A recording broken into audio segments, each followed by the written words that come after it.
ಕೇರಳದಲ್ಲಿ ರಾಷ್ಟ್ರೀಯ ದುರಂತ ಅನ್ನೋ ರೀತಿಯ ದುರಂತ ಸಂಭವಿಸಿರುವುದು. ಇದರ ಮಧ್ಯೆ ನಮ್ಮ ರಾಜಕಾರಣಿಗಳ ಮಧ್ಯೆ ಇದು ಕೂಡ ಈಗ ರಾಜಕೀಯ ಜಟಾಪಟಿ ಕಾರಣ. ಕೇಂದ್ರ ಗೃಹ ಸಚಿವ ಅಮಿತ್ ಶಾ ಮತ್ತು ಕೇರಳದ ಮುಖ್ಯಮಂತ್ರಿ ಪಿಣರಾಯಿ ವಿಜಯನ್ ಮಧ್ಯೆ ಜಟಾಪಟಿಯಾಗಿದೆ.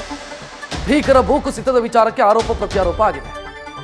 ಐಎಂಡಿ ಎಚ್ಚರಿಕೆ ಕೊಟ್ಟರೂ ಕೂಡ ಕೇರಳ ಸರ್ಕಾರ ಎಚ್ಚೆತ್ತಿಲ್ಲ ಅಂತ ಅಮಿತ್ ಶಾ ಹೇಳಿದರು. ರೆಡ್ ಅಲರ್ಟ್ ಕೊಟ್ಟರೂ ಕೂಡ ಸರ್ಕಾರ ಎಚ್ಚೆತ್ತಿರಲಿಲ್ಲ ಅಂತ ಅಮಿತ್ ಶಾ ಆರೋಪ ಮಾಡಿದ್ದಾರೆ. ಈ ಆರೋಪಕ್ಕೆ ಪಿಣರಾಯಿ ವಿಜಯನ್ ತಿರುಗೇಟು ಕೊಟ್ಟಿದ್ದಾರೆ. ರೆಡ್ ಅಲರ್ಟ್ ಇರಲಿಲ್ಲ, ಬರೀ ಆರೆಂಜ್ ಅಲರ್ಟ್ ಮಾತ್ರ ಆಯಿತು. ಭೂಕುಸಿತವಾದಂಥ ಸ್ಥಳದ ಬಗ್ಗೆ ಮುನ್ನೆಚ್ಚರಿಕೆ ಕೊಟ್ಟಿದ್ವಿ ಅಂತ ಅಮಿತ್ ಶಾ ಹೇಳಿದರೆ, ಗುರುತಿಸದ ಸ್ಥಳದಲ್ಲೂ ಕೂಡ ಜಾಸ್ತಿ ಹಾನಿಯಾಗಿದೆ ಅಂತ ಪಿಣರಾಯಿ ವಿಜಯನ್ ಹೇಳಿದ್ದಾರೆ. ಸೊ ಅಲ್ಲಿಗೆ ನಾವು ನಮ್ಮ ಕರ್ತವ್ಯವನ್ನ ಮಾಡಿದ್ವಿ ಅನ್ನೋದು ಕೇಂದ್ರ ಸರ್ಕಾರ ಹೇಳ್ತಾ ಇದೆ. को अर्ली वार्निंग भारत सरकार की ओर से दी गई थी 23 जुलाई को, 7 दिन पहले, फिर 24 को गई, फिर 25 को गई, 26 तारीख को मान्यवर ये कहा गया कि 20 सेंटीमीटर से ज्यादा वर्षा होगी, भारी वर्षा होगी, लैंडस्लाइड होने की संभावना है, मड भी रस होकर आ सकता है और लोग इसके अंदर दबकर मर भी सकते हैं. मैं कुछ कहना नहीं चाहता था मान्यवर, मगर भारत सरकार की अर्ली वार्निंग सिस्टम पर सवाल किए गए, इसलिए मैं कहता हूं प्लीज लिसन अस, मत चिल्लाइए, प्लीज रीड इट. जो वार्निंग भेजा है उसको पढ़िए जरा. और इस देश में कई राज्य सरकारें ऐसी हैं जिन्होंने इस प्रकार की वार्निंग का उपयोग कर जीरो कैजुअलिटी डिजास्टर मैनेजमेंट किया है. मैं ओडिशा राज्य सरकार के लिए भी, उस वक्त हमारी नहीं थी, नवीन बाबू की थी, हमने 7 दिन पहले साइक्लोन का अलर्ट भेजा. सिर्फ एक व्यक्ति मारा गया, वो भी गलती से मारा गया. गुजरात सरकार को हमने साइक्लोन का अलर्ट 3 दिन पहले भेजा, एक पशु भी नहीं मरा सर. मगर मैं बड़ी विनम्रता के साथ कहना चाहता हूं कि आप जो घिसे पिटे शब्द यहां लेकर आए हैं और डिमांड ही करते जा रहे हैं. अर्ली वार्निंग सिस्टम है. भारत सरकार ने 14 के बाद अर्ली वार्निंग सिस्टम के लिए 2000 करोड़ रुपया खर्च किया है और इसको साझा किया जाता है मान्यवर. 7 दिन पहले हर राज्य को सूचना भेजी जाती है और वो सूचना साइट पर सबके लिए भी उपलब्ध है, मान्य सांसदों के लिए भी उपलब्ध है. मगर कुछ लोगों को है कि यहाँ की साइटें खोलते ही नहीं है, विदेश की ही खोलते हैं. तो अब विदेश में तो इसकी अर्ली वार्निंग सिस्टम आएगी नहीं, हमारी साइट देखनी पड़ेगी मान्यवर. मैं तो उस उद्देश्य से ही कहता हूं इसको सुनकर सभी राज्य अलर्ट हो, अर्ली में अलर्ट हो जाए. मेरा किसी को ताना लगाने का आशय नहीं है. वर्षा के लिए अर्ली वार्निंग सिस्टम है, हीट वेव के लिए है, तूफान के लिए है, चक्रवात के लिए है, यहां तक बिजली के लिए भी अर्ली वार्निंग सिस्टम है. जो 10 मिनट पहले बिजली अक्षांश रेखांक के साथ कहां गिरेगी वो सीधा कलेक्टर को इन्फॉर्म करती, मगर इसका कोई जिक्र नहीं कर रहा है. मैं तो मानता हूं जानकारी का अभाव होगा, जानकारी का अभाव है तो भी ठीक नहीं है और राजनीति है. ಈ ಬಗ್ಗೆ ಹೆಚ್ಚಿನ ಡೀಟೇಲ್ ನೀಡೋದಕ್ಕೆ ನಮ್ಮ ಪ್ರತಿನಿಧಿ ಚಂದ್ರಮೋಹನ್ ನ್ಯೂಸ್ ಡೆಸ್ಕ್ ಇಂದ ನೇರ ಸಂಪರ್ಕದಲ್ಲಿ. ಚಂದ್ರಮೋಹನ್, ರಾಷ್ಟ್ರೀಯ ದುರಂತ ಇದು, ಎಲ್ಲರೂ ಒಂದಾಗಬೇಕಾದಂಥ ಸಮಯ, ಆದರೆ ಇಲ್ಲೂ ಕೂಡ ತೂತು ಮೇಮೆ ಶುರುವಾಗಿದೆ. ನಿನ್ನಿಂದ ಆಯಿತು ಅಂತ ಆರಂಭ ಆಗಿರೋದನ್ನು ನೋಡ್ತಾ ಇದ್ದೀವಿ. ಹೌದು ರಕ್ಷತ್, ಮುಖ್ಯವಾಗಿ ಈ ರೀತಿಯ ರಾಷ್ಟ್ರೀಯ ವಿಪತ್ತುಗಳು ಸಂಭವಿಸೋದ್ರ ಬಗ್ಗೆ ನಮ್ಮ ದೇಶದಲ್ಲಿ ಅರ್ಲಿ ವಾರ್ನಿಂಗನ್ನು ನೀಡುವಂಥ ಸಿಸ್ಟಮ್ಮು ಈಗಾಗಲೇ ಜಾರಿನಲ್ಲಿದೆ, ಅಸ್ತಿತ್ವದಲ್ಲಿದೆ.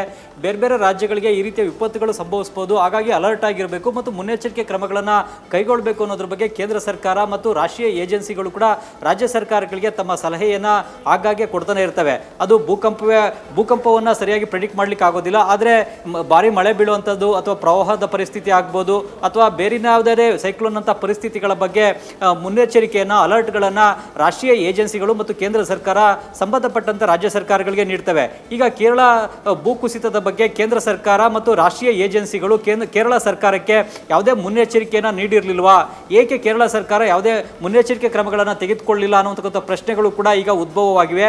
ಆದರೆ ಇದಕ್ಕೀಗ ಕೇಂದ್ರ ಸರ್ಕಾರದ ಪರವಾಗಿ ಕೇಂದ್ರ ಗೃಹ ಸಚಿವ ಅಮಿತ್ ಶಾ ಅವರೇ ಲೋಕಸಭೆಯಲ್ಲಿ ಇವತ್ತು ಉತ್ತರವನ್ನು ಕೊಟ್ಟಿದ್ದಾರೆ.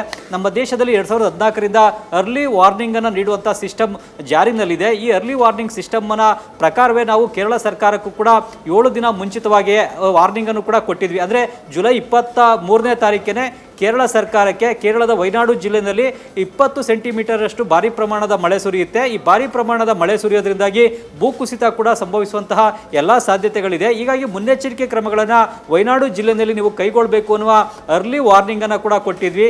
24-25ನೇ ತಾರೀಕು ಕೂಡ ನಾವು ಇದೇ ರೀತಿಯಾದಂತಹ ಅರ್ಲಿ ವಾರ್ನಿಂಗನ್ನು ಕೇರಳ ಸರ್ಕಾರಕ್ಕೆ ಕೊಟ್ಟಿದ್ವಿ. ಆದರೆ ನಮ್ಮ ಈ ಅರ್ಲಿ ವಾರ್ನಿಂಗನ್ನು ಕೇರಳ ಸರ್ಕಾರ ಗಂಭೀರವಾಗಿ ಪರಿಗಣಿಸಿರಲಿಲ್ಲ. ಇದರ ಪರಿಣಾಮವಾಗಿಯೇ ಈ ಭೂಕುಸಿತ ಸಂಭವಿಸಿ ಇಷ್ಟೊಂದು ದೊಡ್ಡ ಪ್ರಮಾಣದಲ್ಲಿ ಸಾವು ನೋವು ಸಂಭವಿಸಿದೆ. ಇದಕ್ಕೆ ಈಗ ಕೇರಳ ಸರ್ಕಾರದ ನಿರ್ಲಕ್ಷ್ಯವೇ ಕಾರಣ. ಕೇರಳ ಸರ್ಕಾರ ಈಗ ಅರ್ಲಿ ವಾರ್ನಿಂಗ್ ಅನ್ನ ಗಂಭೀರವಾಗಿ ಪರಿಗಣಿಸದೆ ನಿರ್ಲಕ್ಷ್ಯವನ್ನು ವಹಿಸೇ ಹೆಚ್ಚಿನ ಪ್ರಮಾಣದ ಸಾವು ನೋವು ಸಂಭವಿಸಲಿಕ್ಕೆ ಕಾರಣ ಆಗಿದೆ ಅಂತೇಳಿ ಈಗ ಕೇರಳ ಸರ್ಕಾರದ ಕಡೆಗೆ ಬೊಟ್ಟನ್ನು ಮಾಡ್ತಾ ಇದೆ.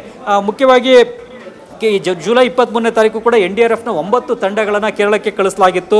ಜೊತೆಗೆ ಕೇಂದ್ರದಿಂದ ಎಲ್ಲ ರೀತಿಯಾದಂತಹ ಮಾಹಿತಿಯನ್ನು ಕೇರಳ ಸರ್ಕಾರಕ್ಕೆ ನೀಡಲಾಗಿತ್ತು.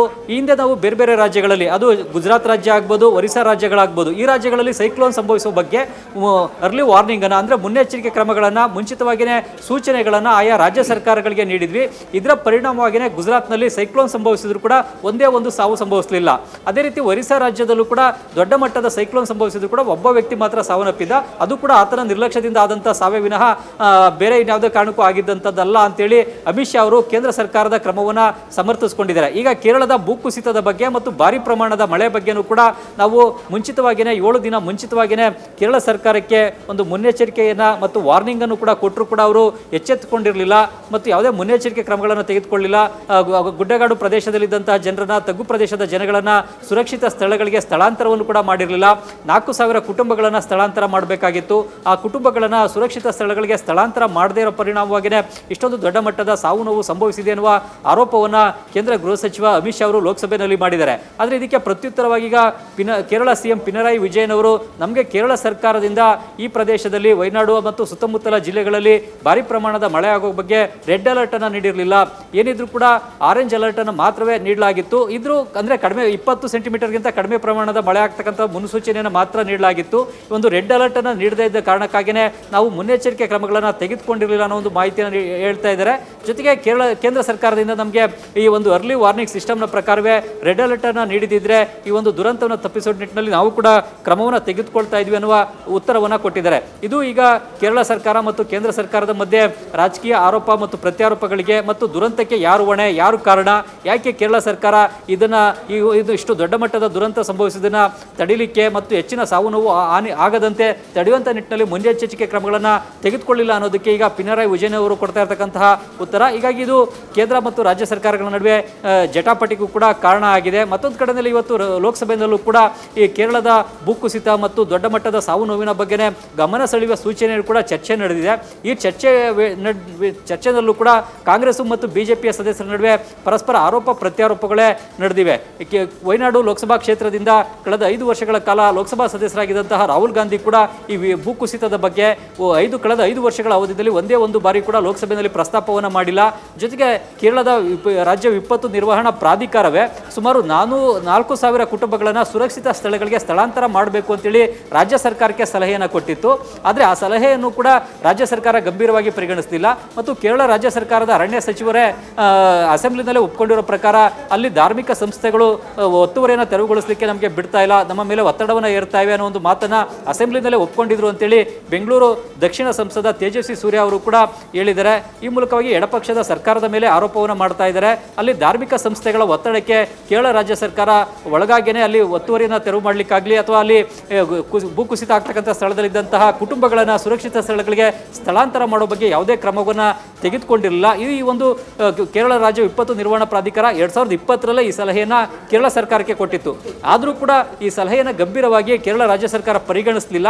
ಅದರ ಪರಿಣಾಮವಾಗಿ ಈ ದುರಂತ ಸಂಭವಿಸಿದೆ ಅನ್ನೋ ಒಂದು ಮಾತನ್ನ ಈಗ ತೇಜಸ್ವಿ ಸೂರ್ಯ ಕೂಡ ಇವತ್ತು ಲೋಕಸಭೆಯಲ್ಲಿ ಹೇಳಿದ್ದಾರೆ. ಆದರೆ ಮತ್ತೊಂದು ಕಡೆಯಲ್ಲಿ ಈಗ ಎಲ್ಲರೂ ಕೂಡ ಈಗ ಒಗ್ಗೂಡಿ ಕೇರಳದಲ್ಲಿ ಈಗ ಸಂಕಷ್ಟಕ್ಕೆ ಸಿಕ್ಕಾಕೊಂಡಿರುವಂತಹ ಜನರ ನೆರವಿಗೆ ಧಾವಿಸಬೇಕು.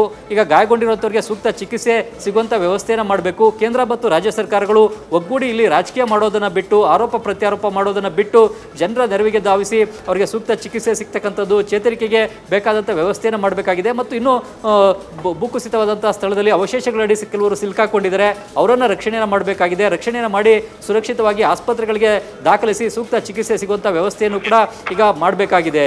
ರಕ್ಷತ್, ಧನ್ಯವಾದ ಚಂದ್ರಮೋಹನ್ ಮಾಹಿತಿಗೆ. ನ್ಯೂಸ್ ಫಸ್ಟ್ ನಿರ್ಭೀತಿಯಿಂದ ನಿಮ್ಮ ಪರವಾಗಿ.